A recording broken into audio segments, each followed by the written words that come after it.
اي نادي عايزه هيبعت يشتريه من ايه؟ من النادي اللي حق يبيعه. النادي اللي حق يبيعه مين؟ هل ممكن نوصل لمرحله ان نادي الزمالك يتقدم بعرض للاعب في النادي الاهلي والنادي الاهلي يقبل؟ لما النادي الزمالك يتقدم الاول بالعرض نقول لك الاهلي يقبل مش ولا لا؟ هيتقدم. طب خلاص. ليه مش هيتقدم؟ يعني شايف ان انت كقندوسي هل السنه دي هو هيأدي زي السنه اللي فاتت؟ هو احنا عشان خاطر ناخد من لاعب النادي، لا خلينا من لاعب بالنادي الاهلي. نتكلم هي في نقطة مفصلية هنا. كويس. هل جوميز عايز القندوسي؟ مثلا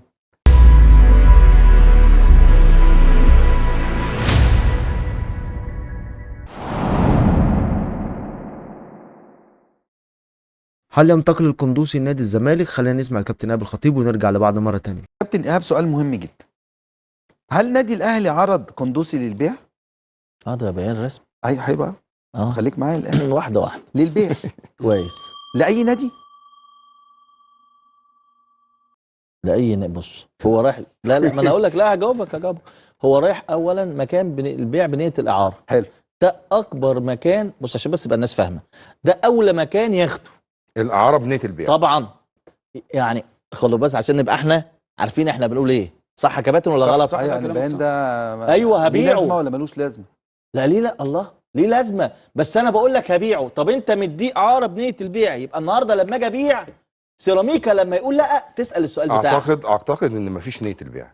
لا يعني مفيش رقم. انا ما عنديش البند دوت ان انا اعرفه. كويس. انا ما اعرفوش البند ده. اقول لك على حاجه ثانيه، يعني ما جاليش ان هو في بند اريحك. بس هو المؤكد انه مش مخبزي.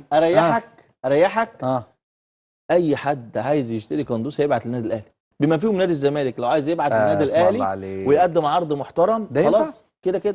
وليه لا؟ يعني ممكن الزمالك يشتري من الاهلي؟ وليه لا؟ لا مع ايهاب. الله، هو احنا هو الزمالك اتقدم يا جماعه، هو الزمالك اتقدم عشان نقول مش هيحصل. طب يا اخوانا بس هو السؤال بتاعه عشان يسمع الاجابه دي. فدلوقتي احنا رجعنا تاني خطين لورا، هل الزمالك يقدر يقدم، اعكس له السؤال، عرض مباشر للنادي الاهلي ولا لا؟ اعاره من غير نيه البيع. ماشي، انا اختصرت لك اهو. طب ما انا اختصرت لك اهو. قلت لك كده اي نادي عايزه هيبعت يشتريه من ايه؟ من النادي اللي حق يبيعه. النادي اللي حق يبيعه مين؟ هل ممكن نوصل لمرحله ان نادي الزمالك يتقدم بعرض للاعب في النادي الاهلي والنادي الاهلي يقبل؟ لما النادي الزمالك يتقدم الاول بالعرض نقول لك الاهلي يقبل ولا لا؟ طب خلاص. ليه مش هيتقدم؟ انا شايف ان انت كقندوسي هل السنه دي هو هيأدي زي السنه اللي فاتت؟ هو احنا عشان خاطر ناخد من لاعب النادي، خلينا من لاعب بالنادي الاهلي. هي في نقطه مفصليه هنا. كويس. هل جوميز عايز القندوسي مثلا؟ هي دي النقطه. مكان قندوسي مين في الزمالك هيروح يلعب ما يلعبش محتاج هل ولا لا؟ القندوسي زي صديق اجوله؟ يعني انا بالنسبه لي صديق اجوله افضل من القندوسي، فكنت شايف ان نادي الزمالك في احتياج لصديق اجوله. فبالنسبه لي هل القندوسي السنه دي هيبقى زي السنه اللي فاتت، ولا احنا برضه هنتفاوض مع النادي الاهلي عشان خاطر السنه اللي فاتت؟ ما هو في سنه لسه في سنه هنشوف مستواه. صح. هل ممكن لا قدر الله يحصل له اصابه، يحصل له ضربات؟ ما خد بالك برضه في نقطه مهمه جدا. الكلام ده حلو بقى. كلام كوره. في برضه بتكلم في نقطه امير توفيق يا كابتن اسماعيل. الحلقه اللي فاتت قلنا ان امير راجل ليه تاريخ كبير جدا جوه النادي الاهلي وشخص مجتهد، وانا اعرفه شخصيا شخصيه محترمه جدا. شايف رحيله في الفتره دي بعد المشكله دي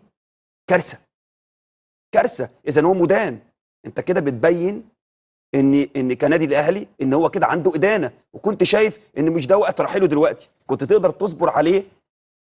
رحيله ده ممكن يبقى بعد شهر بعد شهرين، لكن في الوقت الحالي خلي بالك هو مدير تنفيذي لشركه هو كده بس انا سايبه يكمل. هو كده من الاول. هو القرار ده كان متاخد قبل كده؟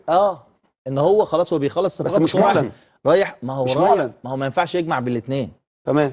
فهو كده زي ما حضراتكم سمعتوا كده، ده كان توضيح هل ينتقل القندوسي لنادي الزمالك ولا لا. طبعا ده كان اراء الكابتن ايهاب الخطيب ومهيب عبد الهادي واحمد دودار في انتقال اللاعب لنادي الزمالك. لحد هنا ده كان نهايه الفيديو بتاعنا. اتمنى لو وصلت معايا للنهايه تضغط لايك على الفيديو، تشترك في القناه وتفعل جرس الاشعارات. دمتم في حفظ الله ورعايته، وعلى امل يتجدد لقائنا، والسلام عليكم ورحمه الله وبركاته.